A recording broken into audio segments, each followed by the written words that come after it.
നമസ്കാരം. ശ്രീനി ആലക്കോടാണ്.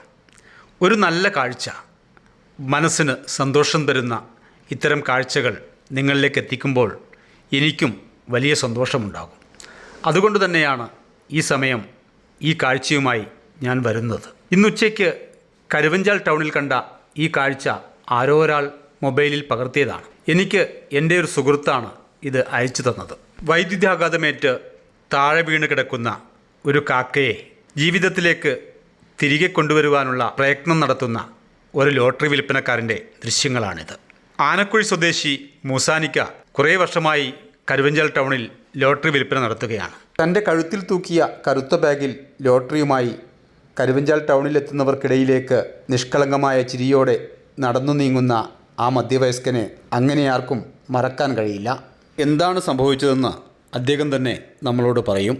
അദ്ദേഹത്തിൻ്റെ വാക്കുകളിലേക്ക്. ഞാൻ പിന്നെ അവിടെ നിന്ന് അങ്ങോട്ട് വരികയായിരുന്നു, അങ്ങോട്ട് വരികയായിരുന്നു.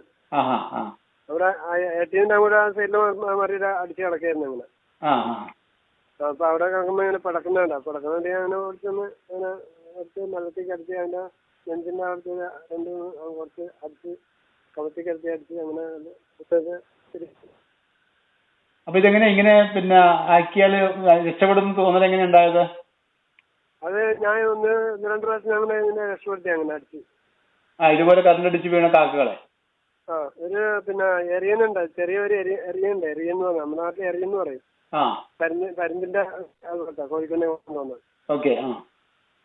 അത് ഇതുപോലെ തന്നെ അടിച്ചു കഴിഞ്ഞിട്ട് പിന്നെ രക്ഷപ്പെടുത്തി. ഇങ്ങനെ ഇത് നാലാമത്തെ.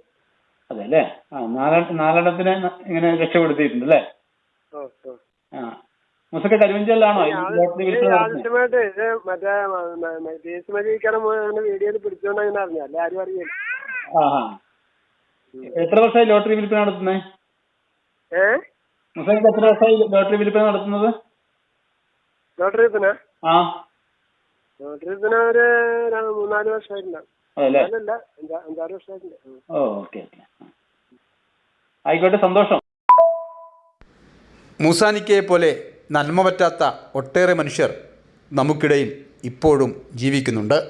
അവരെ നമ്മൾ വേണ്ടത്ര ഗൗനിക്കുന്നില്ലെന്ന് മാത്രം. മൂസാനിക്കും കുടുംബത്തിനും എല്ലാവിധ ഭാവുകങ്ങളും നേർന്നുകൊണ്ട് ഇന്ന് അവസാനിപ്പിക്കുന്നു. എല്ലാവർക്കും നന്മ വരട്ടെ. മറ്റൊരു വിഷയമായി വീണ്ടും കാണാം. Good bye.